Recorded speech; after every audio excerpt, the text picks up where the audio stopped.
Nos toca ahora otro gran padre de la Iglesia, nada menos que San Cirilo de Alejandría, del cual habíamos hablado en la otra serie, en los concilios.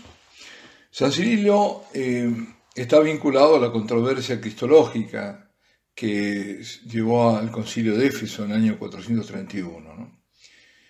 Y fue definido más tarde en el Oriente griego como custodio de la exactitud, es decir, custodio de la verdadera fe contra el error, e incluso también como sello de los padres. Atención, esto es fundamental en lo que venimos diciendo sobre la tradición como fuente de revelación y como garantía de verdad. En todo este entramado que venimos viendo, ¿no? Es característico de Cirilo decir que, es decir, la constante referencia de este obispo a los autores eclesiásticos precedentes, y sobre todo a Atanasio, a San Atanasio. Él hace siempre referencia a los autores, digamos, da como criterio de autoridad estos otros padres, estos autores eclesiásticos. ¿Y por qué lo hace? Para mostrar la continuidad de su teología con la tradición.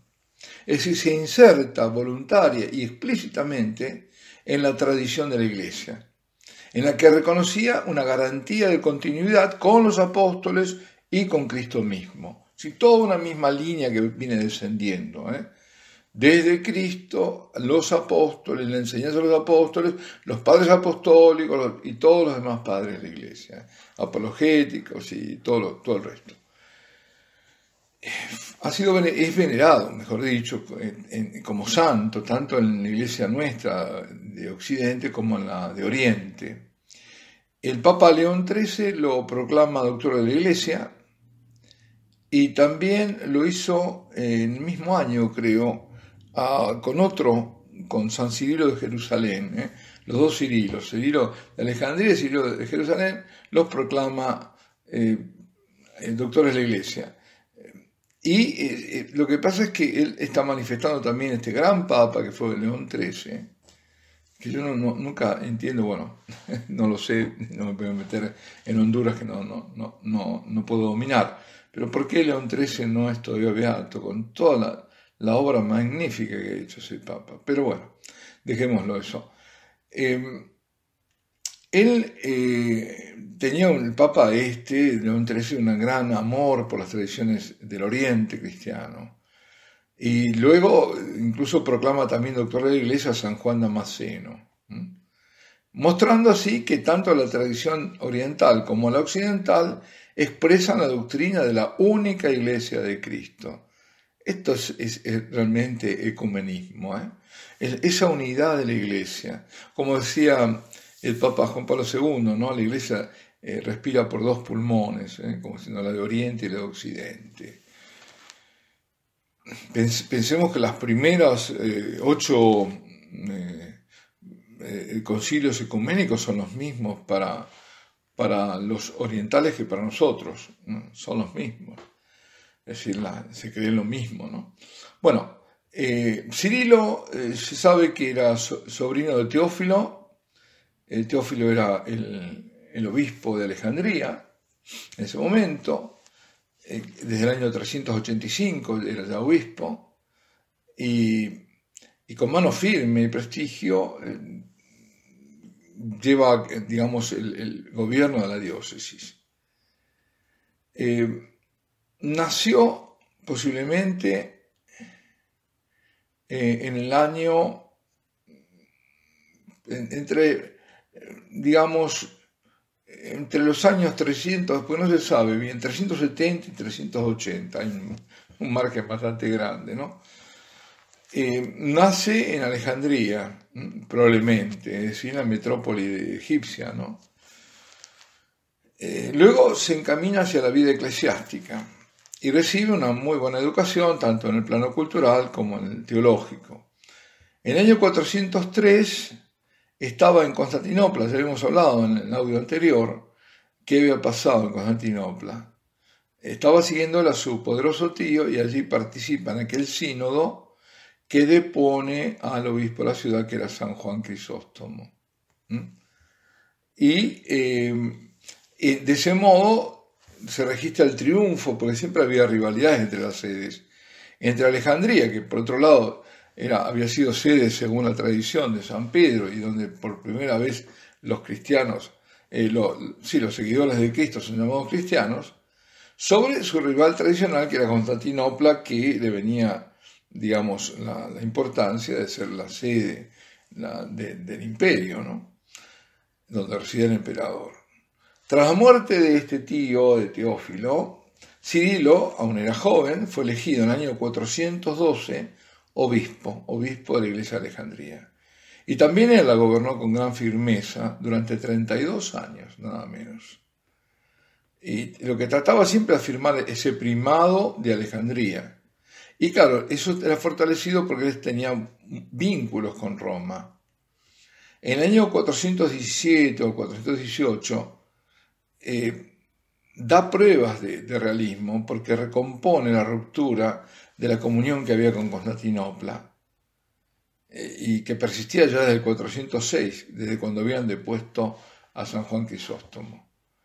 Es decir, el antiguo contraste, ¿no?, con Constantinopla, en ese momento se calma, digamos, hay un momento de recomposición, pero vuelve a encenderse 10 años después, cuando en el año 428 es elegido como obispo Nestorio. Lo habíamos comentado de nuevo cuando hablamos de los concilios, y que ahora lo tocaremos nuevamente. Nestorio era un prestigioso, un severo monje de formación antioquena, y aquí aparece otro de las sedes rivales, la de Antioquía.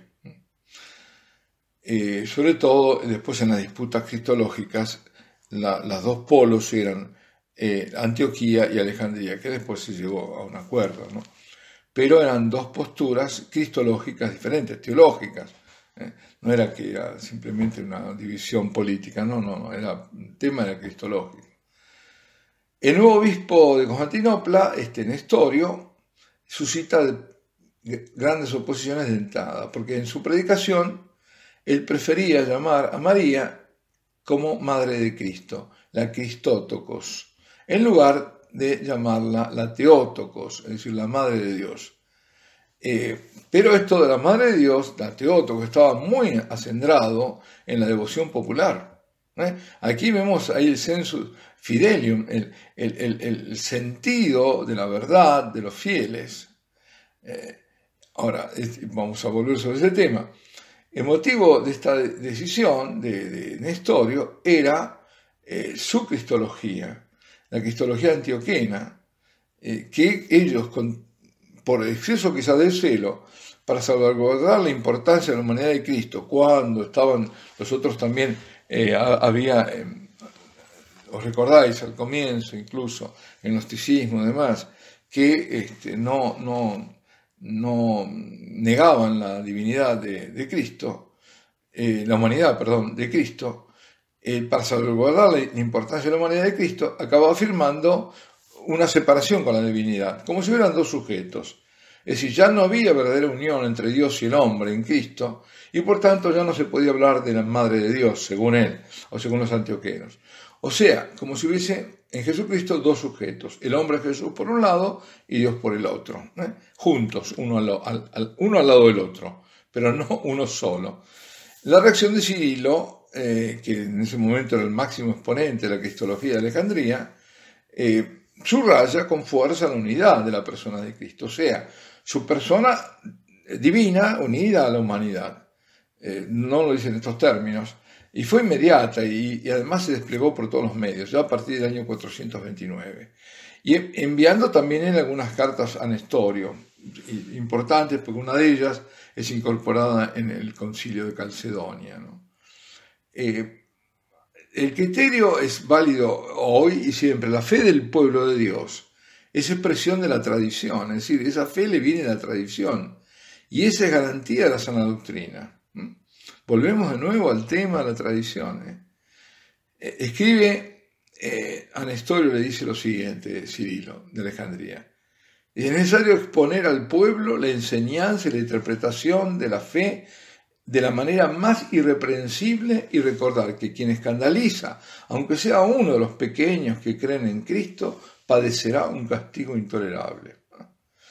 En la misma carta, que es la que incorporaron después en 451 en el Concilio de Calcedonia, que fue el cuarto concilio ecuménico, Cirilo describe con claridad esta fe cristológica. Dice: siendo distintas las naturalezas que se unieron en esta unidad verdadera, de ambas resultó un solo Cristo, un solo Hijo. No en el sentido de que la diversidad de las naturalezas, es decir, la humana y la divina, quedara eliminada por esta unión, sino que la divinidad y la humanidad completaron para nosotros al único Señor Jesucristo Hijo, con su inefable e inexpresable conjunción en unidad. Y esto es importante. Realmente la verdadera unidad y la verdadera divinidad se unen en una sola persona, nuestro Señor Jesucristo. No es que está una al lado de otra. Lo mismo lo llega a decir Cirilo. Dice: profesamos en la misma carta, dice, un solo Cristo y Señor, no en el sentido de que adoramos al hombre junto con el Logos, con Dios, para no insinuar la idea de la separación diciendo junto, sino en el sentido de que adoramos a uno solo y al mismo, pues su cuerpo no es algo ajeno al Logos, con el que está sentado a la diestra del Padre. No están sentados a un lado dos hijos, sino uno solo unido con la propia carne. Impresionante, no se habla todavía de una hipostática, pero es eso, ¿no? Muy pronto, gracias a estas agudas alianzas que tenía Cirilo, logra que Nestorio sea condenado repetidamente por la sede romana con una serie de 12 anatemas que redactó él mismo, y finalmente por el concilio de Éfeso en el año 431, que es el tercer concilio ecuménico. La asamblea fue tumultuosa, pero concluye con el primer gran triunfo de la devoción a María y con el exilio del obispo Nestorio de Constantinopla, que no quería reconocer a la Virgen el título de Madre de Dios, como decíamos, a causa de esa cristología equivocada. Lo habíamos mencionado cuando vimos los concilios, como el problema no era mariológico, sino cristológico, y como en toda la doctrina hay perfecta unidad. En este edificio de la fe, si se quita una pieza, todo colapsa. Por eso los ataques, incluso ahora más o menos solapados, actuales, contra la Santísima Virgen, contra su Inmaculada Concepción o contra su virginidad perpetua, solapados, pero están, no solo van dirigidos contra ella, sino también contra el Señor. Si María es una mujer como cualquier otra, nos quieren hacer creer, entonces Jesús es un gran hombre, sí, es un gran profeta en la historia de la humanidad, pero no es Dios. Por tanto, no hay que adorarlo como una de las tantas consecuencias, desde luego, y además no es el Salvador en definitiva. Y por lo tanto, si Él no es el Salvador, o no hay salvación, o hay distintos caminos de salvación, se salvan todos. Y Buda te puede salvar y Mahoma te puede salvar. Esto se llama apostasía, pero clarísima, ¿no?